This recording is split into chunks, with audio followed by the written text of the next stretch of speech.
Hi there, I'm Jon Zimney. I'm the News and Program Director for 95.3 MNC. I'm also co-host of the morning news program, which you can hear from 5 a.m. till 9 a.m. weekdays on 95.3 FM. Reading's important because, frankly, if I didn't learn how to read, I wouldn't be able to read the news and I wouldn't be employed. So let's get started, shall we? Today, I'm going to read the book Curious George Takes a Job, and it's by H.A. Ray. And I like this book because, well, growing up, Curious George is one of the first books I remember reading.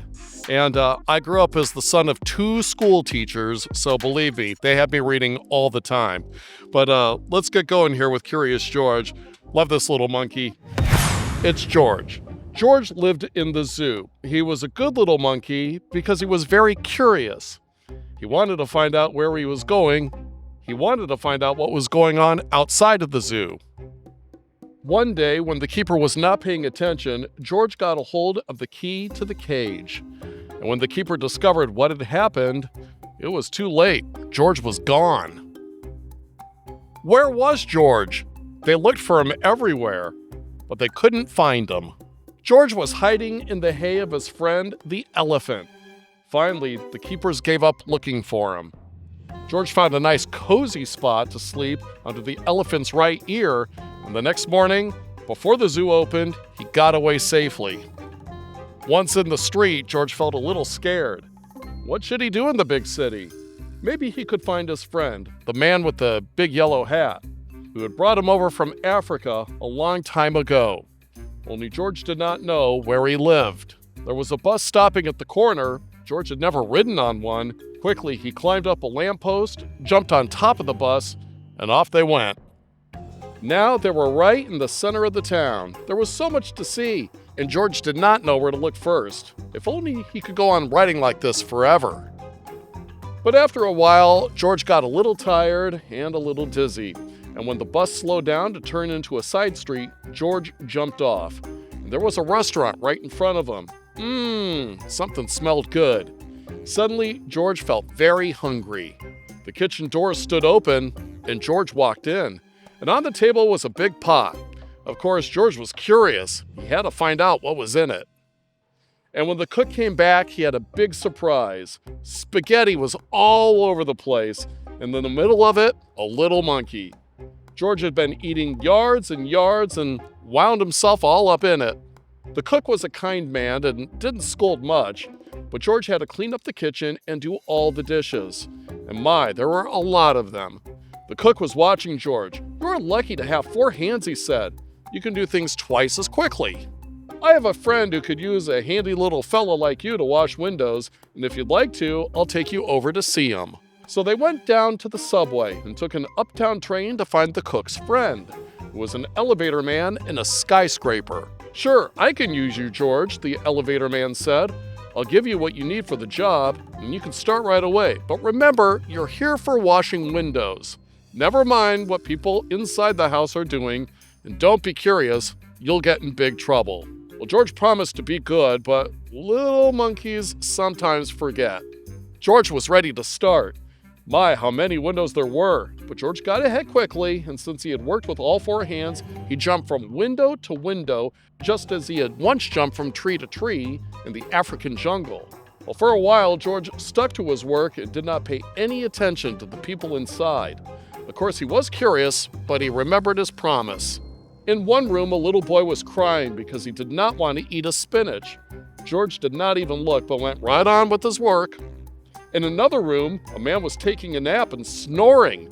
Well, George was sorry it was not his friend, the man with the yellow hat.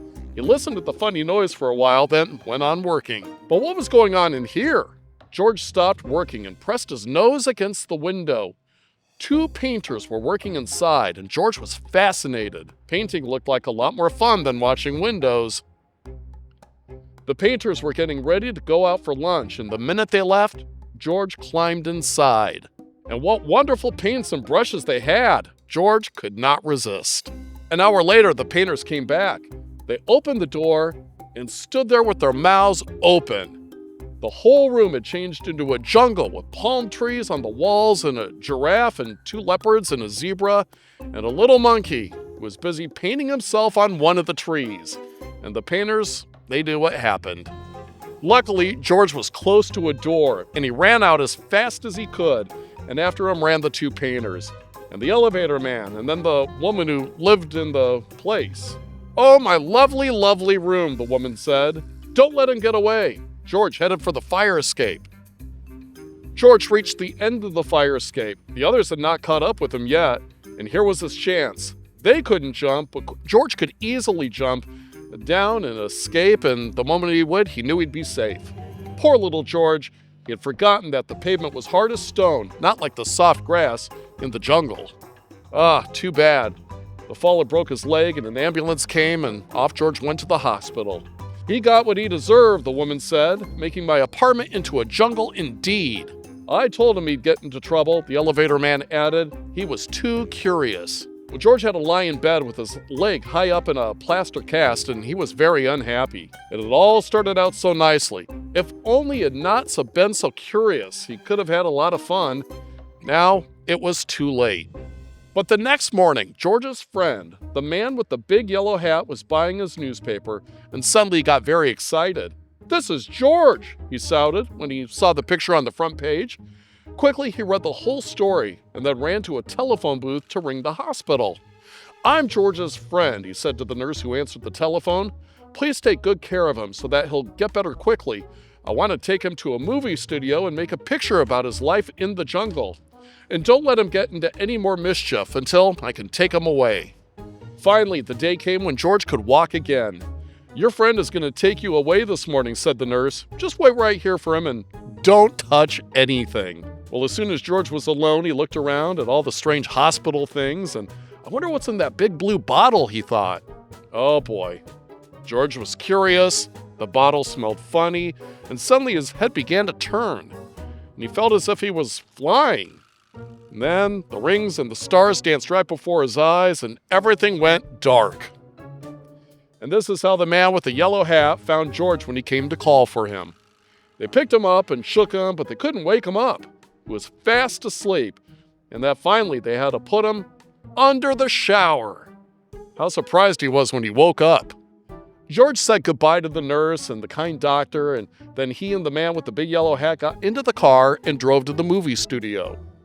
And in the president's office, George had to sign a contract. Now he was a movie actor. And in the studio, George was kept so busy all the time that he forgot to be curious.